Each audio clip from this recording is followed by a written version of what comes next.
Did it work? Okay, cool. Because on my side, it's not saying that it's recording. Normally, it comes up on my screen. Okay, cool. We good. Okay, so I'm going to mute everyone. But obviously, please, if I ask a question and you want to answer, please say something, etc. Last time we had a little bit of a discussion. So this is part 2 of the Liberation series. Nice to see you all who are here and those who are going to see it in the future as well. Liberation, liberty, freedom, all synonymous at some level. Liberation being the action of bringing oneself to liberty and freedom. How does one do that? Hopefully today we'll discuss a little bit how to do that within the world of Hashem and theology and belief. And next week we might do that a little bit more practical with human beings. How do you liberate yourself from the slaveries that other human beings and maybe even yourself enslave? What does it mean to be a slave to God? So this takes on various forms. I'll introduce it with 2 things that have happened to me in my life, which I've witnessed firsthand. Some of you might know what I'm talking about and what these arguments are. Some of you might not. It depends on your disposition and how much, how serious you've taken life and what you've thought about, etc., etc. But let's start off with a conversation that I had with a congregant of mine in San Diego, California, who was very, very upset when we spoke about this. And again, he was just relaying a conversation that he had with someone else. So I was just a fly on the wall in this particular situation. But it was a discussion of the Holocaust. And the question was asked of this congregant of mine. We'll call him Gary. And that is his real name. But we'll leave him anonymous, just as Gary. So Gary was very upset because he was having a discussion with someone else about how could God allow the Holocaust to happen. Now, I'm sure most of you here and most of you online who will listen are aware of what the Holocaust is. Whoever doesn't know, it's, the Second World War, the Jewish people being killed, 6 million approximately, maybe more. How could God allow that to happen? The good, loving, compassionate God that one wants to believe in, how could that happen? So Gary was very, very upset with the question. He was upset with the person asking the question. How can you even ask such a stupid, insulting, denying question, denying human beings' power, denying God's attributes? It was not God who allowed the Holocaust to happen. The Germans made the Holocaust happen. If you want to put blame, it's 100% on the Germans, 0% on God. So that's what Gary was very, very distraught about. How could someone even ask such a question? Well, the person asking Gary that question was not one person. This is maybe half the world who keeps asking the question, why do these things happen? If God is so compassionate, it doesn't seem fair, it doesn't seem right that God would make these things happen, allow these things to happen, etc. That's one side of the equation. We got the other side of the equation, which I've had also a lot of experience with, and I'm just going to call it the surfing school. But you can throw the hippies in there. You can throw probably a lot of different theologies in there as well, which is life is a beach. Go with the flow. Sometimes just let go and see what happens. All my troubles wash away in the water. Just I will go with the flow. God is in control of everything. Do you think I know what's going on? I don't know what the stock market is. You think you know what the stock market is? You don't know what the stock market is because there's 7 billion people out there investing in stocks. So whatever thinking that you try and do and any manipulation and any this and any that, you know nothing. and therefore I'll just go with whatever God throws me to do, and that's the way that I will live. And there are many, many people out there who live this way, meaning if it's sunny, they'll go to the beach. If it's not sunny, they'll go to a movie. If it's this way, they'll do that. It's almost like someone else is pulling the strings, and they'll just go along for the ride for whatever it is. Now, these to me are somewhat polar opposites. Gary is from the position of saying, don't blame God for anything. We are in this world, and you and I have freedom to do whatever we want, and we take blame for ourselves. The other opinion is saying, what are you talking about? None of us know anything. And the best that we can do is just flow with what the natural universe allows us to do. This is in philosophy, this is called God's foreknowledge versus the freedom of choice argument and paradox. How can we have freedom of choice, whereas at the same time, God is the ruler of this world and somehow already knows the past, present, and future? How can we deal with being free and trying to liberate ourselves, whereas at the same time, God being in control and pulling all the strings? So I'll ask just now, just quickly, in 1 minute, if anyone wants to say anything, just 1 minute. Does anyone take any particular side? Is anyone here like a Gary who doesn't want to feel that everything is in the godly sphere, but it's all down to earth? There is no, you and I are totally in control. Does anyone want to say anything about that? Or the opposite, if anyone feels that they're a surfer and that it's better to just go with the flow. Okay, so anyone want to say anything? Okay, you don't have to say anything. I just wanted to see, I like to hear other people more than myself. Yeah, who wants to say something? Who's that? Alfonso, I think if we are co-creators. Yes, tell us, Alfonso, what you're thinking. If we are co-creators with God, then we have some form of responsibility or ability in order to change certain things. So, Jeremiah 10:10 says, God is truth, God is blameless. So certain things happen because, yes, overarching, God has allowed it, but it doesn't mean that we could have stopped it.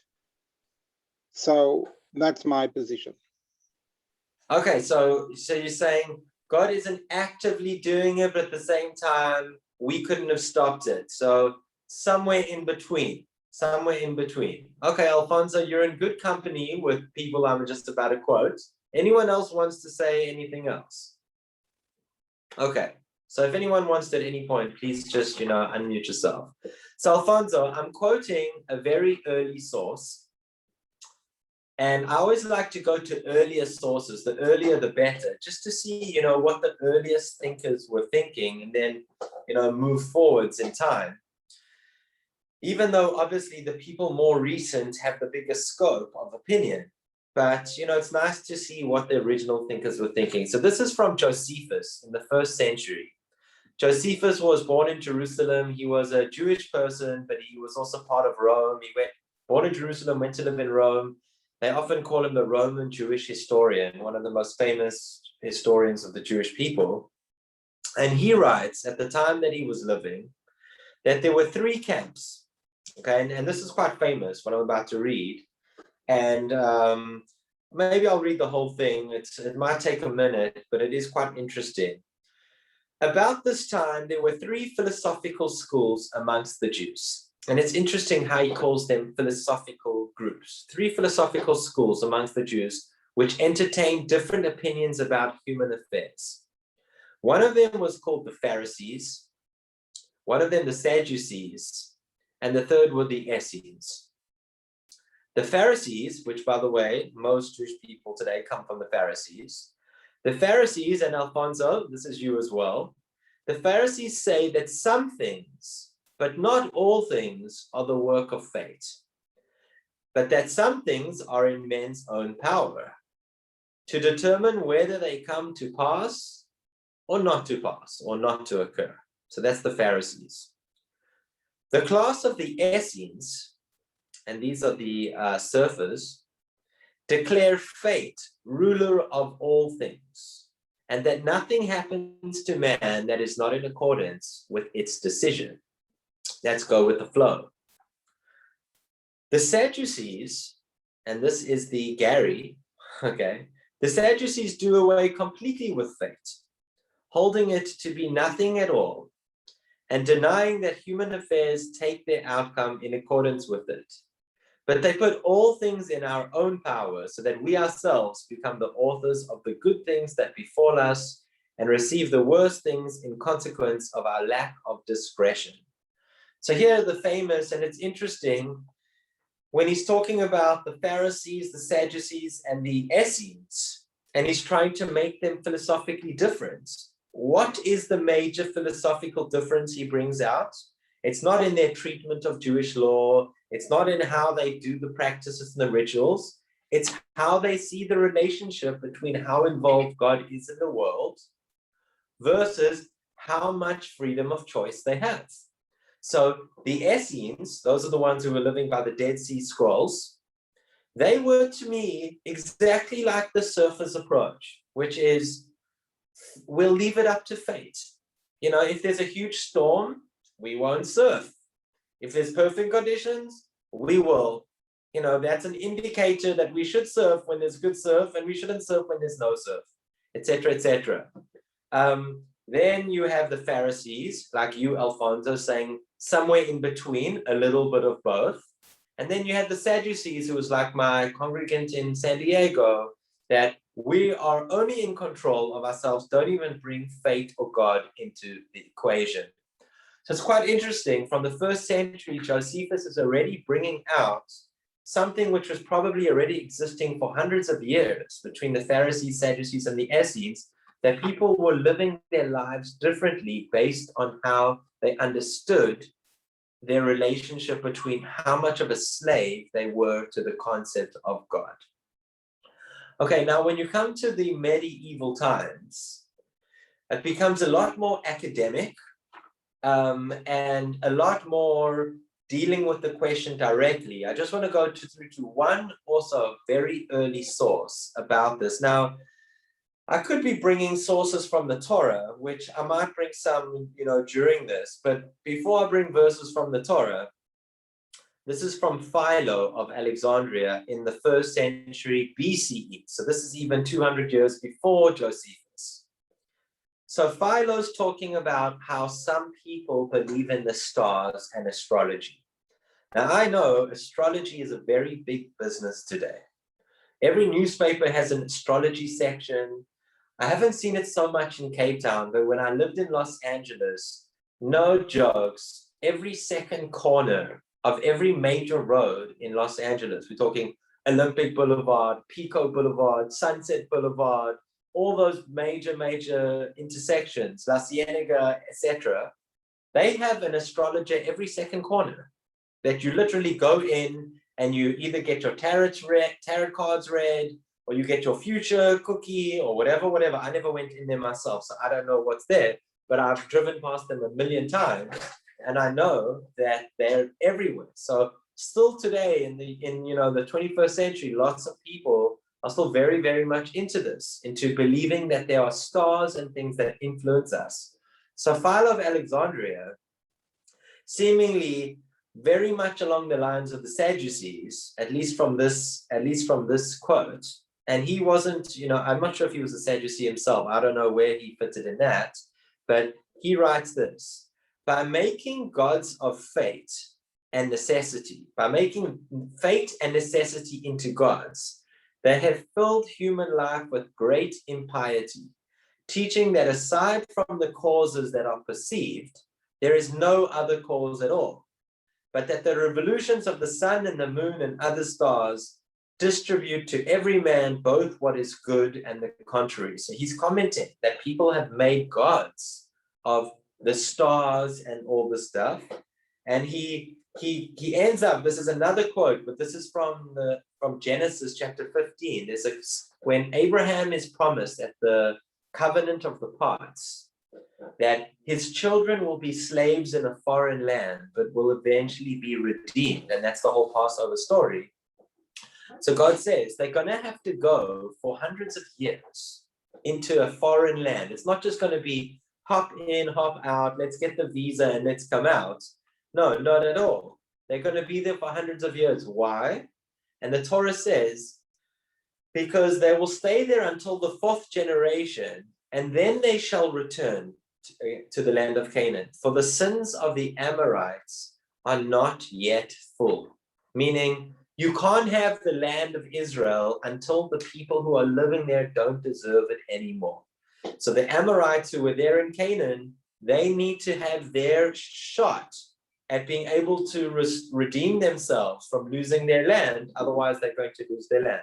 So Philo again says, on that particular point, why does it say at the end, the last clause, that the sin of the Amorites are not yet full? Why did God just not say they'll leave Egypt, they'll stay there and they'll come back? Why did it have to give the reason? So he writes, this last clause gives the weaker brethren occasion to infer that Moses posits fate and necessity as the cause of all events, meaning that God or fate is in charge, and it's the fate of the Amorites, and it's the stars of the Amorites, and you've got nothing to do with that. I'm going to skip a little bit of Philo, and he says, on the contrary, he conceives another and earlier being, enthroned above the universe, like a charioteer.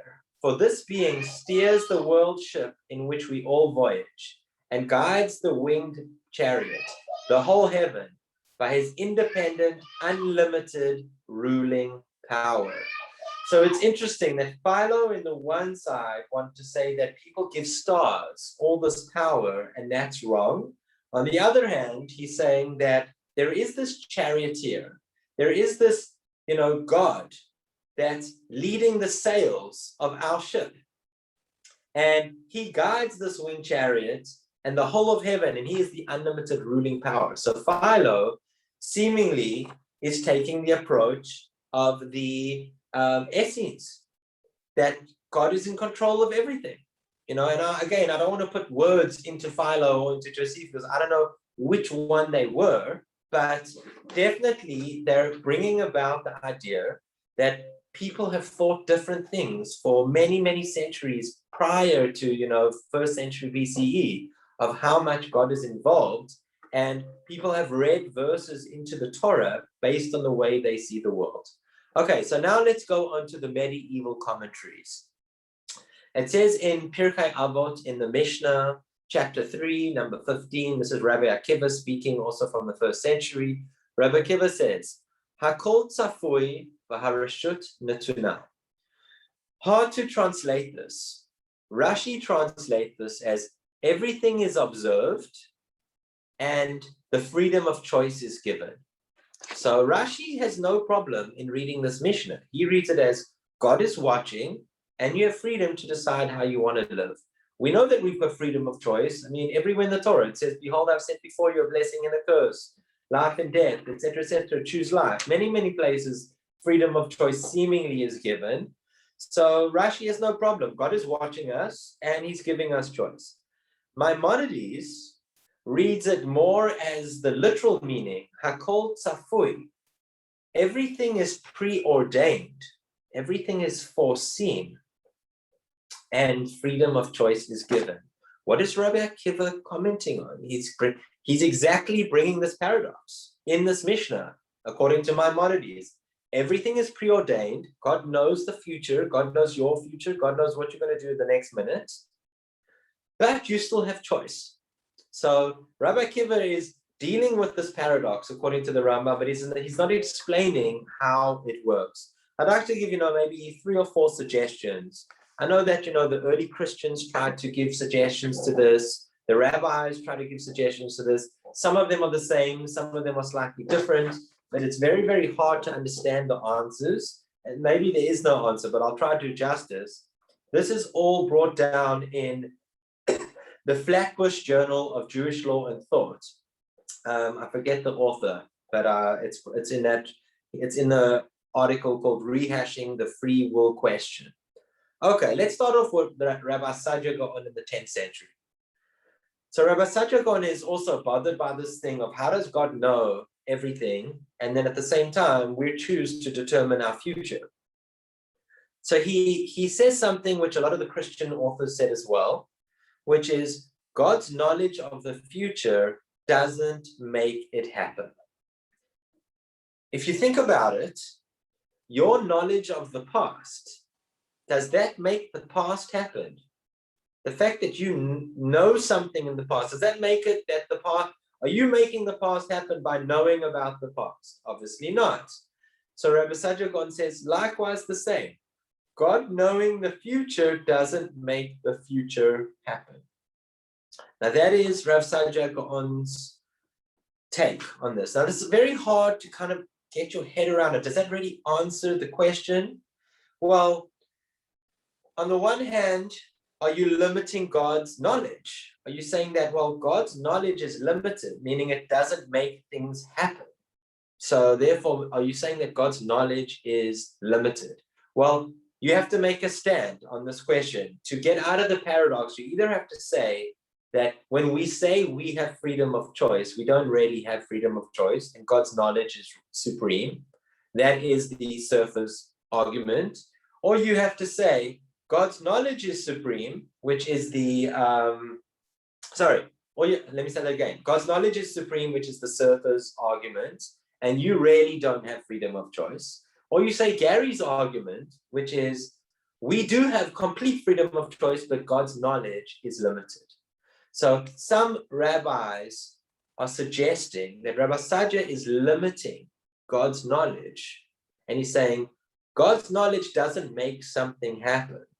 I know that there are various, rabbis out there who try to explain Rav Saadia Gaon. One of those examples is the Ravvi when he's arguing on Maimonides. And he gives an example. He says it's kind of like an astrologer or a prophet. A prophet knows what's going to happen in the future, but he doesn't make it happen. He just knows what's going to happen. It's almost like a parent. Like a parent knows when a parent tells a child, don't touch the electricity. The parent knows that the child in the next 5 seconds is going to try to touch the electricity. But he doesn't make the child touch it. It's not his actions saying it. He's not making the child do it. He just knows. He just knows when he was a child, that's what he did. And he knows that all children try to test their parents' limits. So, maybe that's one argument out there. Okay.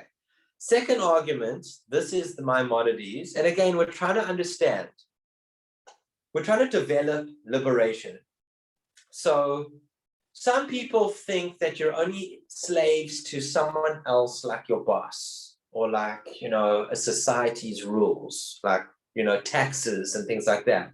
But there are many people out there who feel theologically enslaved, where they feel that they're not in control because God is in control of them, or their societies are in control, or the way that God has set up this world, they don't have a choice whether the day comes up or the day is this, or whether weather patterns or whatever it is.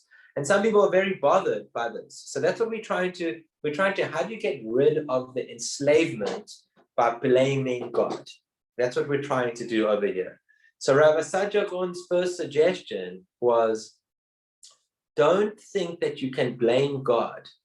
Because although God knows what you're going to do even before you're born, so you don't have a choice at the end of the day of being you, because it's already set in the stars through God what you're going to be. But at the same time, God doesn't make you into it, okay? And then that's the analogy of the prophet knows the future, but he doesn't make the future happen. Okay, some philosophical suggestion, but let's go to the next one. Maimonides. Now, no one really understands Maimonides, okay? I don't even know if Maimonides understood Maimonides. And the reason I say that is because when Maimonides writes this question, he says something like, the answer to this is deeper than the deepest ocean. And you have to go to the end of the earth to really understand this, but he doesn't give an answer. But this is what he does say in various places. Guide to the Perplexed, Hilchot Deot, there's a few different places that he says this. He says, God and God's knowledge are one. I'll say this in other words, like he says it in the Guide to the Perplexed. God is the knower, the known, and the knowledge itself, all in one. So you see, what he's implying is that a human being, we are a soul, we have a brain, and the brain takes on something external called knowledge. Like we go to school and we learn things in the cosmos out there that's not a part of us, and we bring it into ourselves. There's a relationship between ourselves and knowledge, and we try to bridge the gap.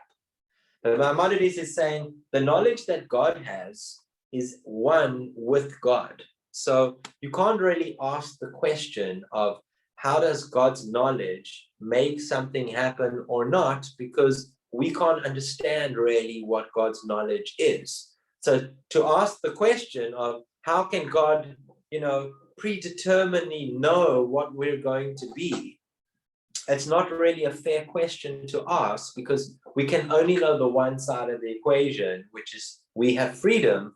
We can't really know how God's knowledge works, because our relationship with knowledge is different to God's relationship with knowledge. Okay, so it's not really an answer, but there's something there that he's hinting to, which many authors try and understand. Okay, let's go to the last, maybe one, and then I'll try to give my own version, and then we'll wrap it up. So the Ralbag gives a different answer. I forget the Ralbag century. I think it's the 1500s, but I can't exactly remember when the Ralbag lived. The Ralbag says, if you're going to limit one, if you're going to have to limit, if there is a paradox between God's knowledge and between our freedom, don't go the route that Rav Sajja said, which is limiting God's knowledge. Go, actually, he does say that. He says, go that route of limiting God's knowledge, but it's not because God's knowledge is limited. It's almost as if God wants his knowledge limited. So I'll explain this in a few ways. And if anyone wants to do a little bit of research on this, you can look in the Orach Chaim. He says a similar thing to the Ralbag, and the Arizal in the Kabbalah, he says a similar thing. I'll try to do justice to my understanding of these concepts. But the Ralbag says, God knows in general what the future holds, but he doesn't know all the details. It's up to us to fill in the details. But the general things, like when there's going to be earthquakes, and when the world will be communist, and when the world will be capitalist, and when there'll be a stock market crash, and all those things are foreseen. Hakol tzafui, everything is foreseen in the general cosmos of things. But you and I and everybody else's individual decisions, that is not foreseen. That is what the Ralbag says himself. The Orach Chaim adds the caveat. It's not just that God knows the general stuff but doesn't know the minority stuff. No, God knows everything, but God reduces his knowledge and says, I only want to know the general stuff, not the minutiae, so that freedom of choice can exist for you. So that's a little bit of a caveat. And the last one is the Arizal, which is the Kabbalah. He says, whoever knows a little bit about the Kabbalah, there's different dimensions out there, some people in different worlds. The highest lofty world of divine emanation is called the world of Atzilut. That's where God's divine knowledge exists in its purest form. And yes, in the world of Atzilut, me and you and every human being has zero freedom of choice. But we don't live in the world of Atzilut. We live in the world of Malchut, or whatever other world you want to call it.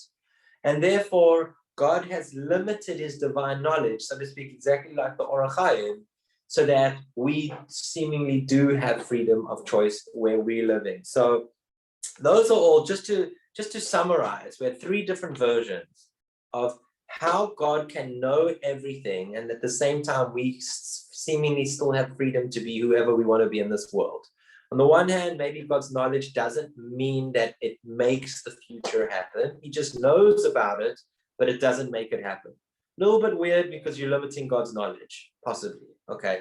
Then we had the Maimonides, that knowledge, God's knowledge and God's relationship with knowledge is very different than our relationship with knowledge. And therefore you can't even ask the question because we don't know what God's knowledge can or cannot do, because it's such a different relationship with how knowledge is, because God and knowledge are one.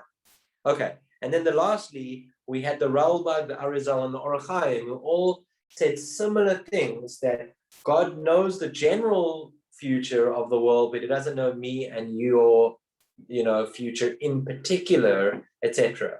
I'm going to suggest the last one. I'm not saying that this is what I believe in, but this is, it was just a thought when I was thinking about it. It comes from the idea of the infinite universes. There's a lot of cosmologists out there that talk about things like parallel universes, bubble universes, infinite universes. So this is from the infinite universe world. So they say something along the lines of that this, there are an infinite amount of possibilities out there. And our world, or our universe, is just taking one of them. Yes, there could have been other ones, that an elephant could have had 2 trunks and we could have had 3 eyes, and you could have married different people and the world could have been different. And all of them simultaneously exist somewhere in the universe, somewhere, because there are an infinite amount of ways to put atoms together and they're all happening at the same time. I'm not trying to say that that's true, but if you go along that lines, maybe God's knowledge is so infinite that he's already seen, or God has already seen, every single possibility of us. So, when we have freedom of choice, yes, we have freedom of choice to choose whichever one of those infinite amounts of possibilities God already has, because we're only living the life of our freedom of choice, but God's already seen all the infinite possibilities that we've lived and could live. So that also, I don't know if that makes any sense, but that's coming from the infinite universe argument of the cosmologists. So in summary, to conclude, how do we deal with an argument of my congregant Gary in San Diego, who is very uncomfortable placing any blame on God because everything is human beings' choices? That's the freedom of choice argument. Versus the surfers in Hawaii and Muizenberg and Komaki and a million other places in the world who say, you don't really have freedom of choice. It's all up to the weather and the stars and the moon and governments and policies and all these types of things. You don't really have freedom of choice to do what you want, because if you did, you wouldn't be living the life that you live in.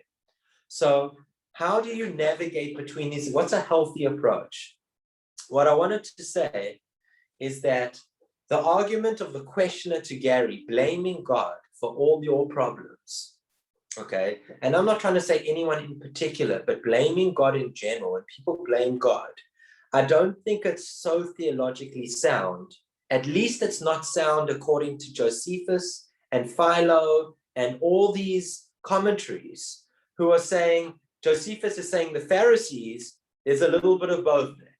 So you can't just go the God route and you can't just go the human route. We were mentioning that, Rabbi Sajja Gaon, Maimonides, the Ravid, I didn't even bring all the things, the Ralbag, Arizal, and the infinite universes argument are all saying that, yes, God might be pulling the strings in many, many ways, but at some level we have freedom of choice. It might be not as much as we think, it might not be complete, it might only be in one universe, not in others.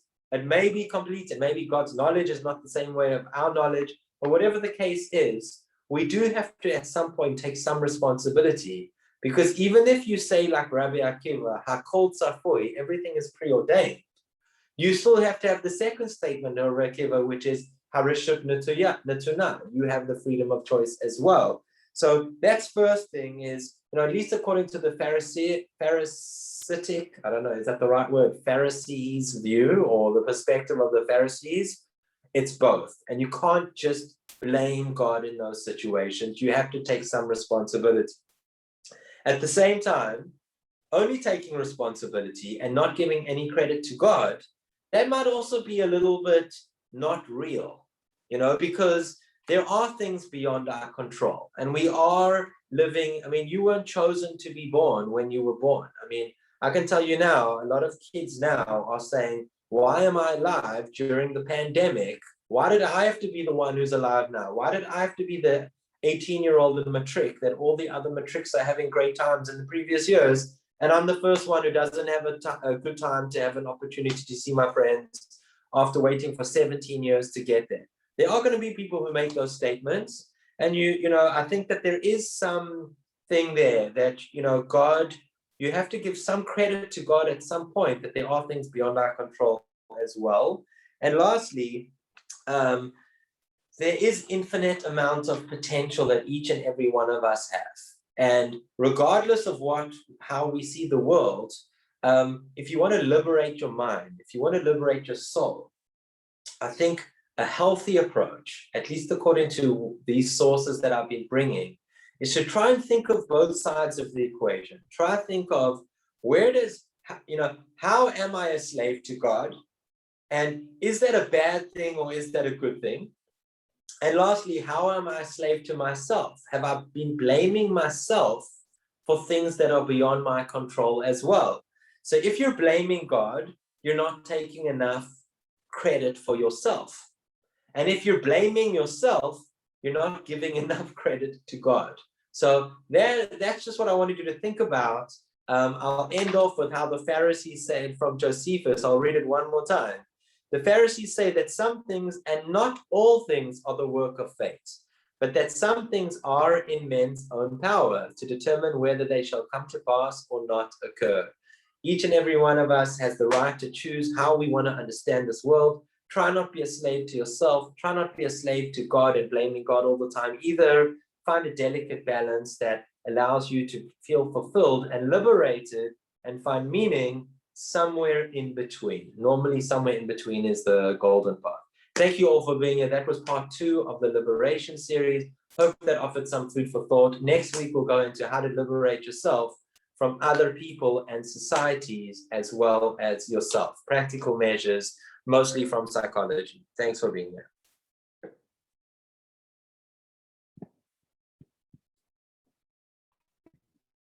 Okay.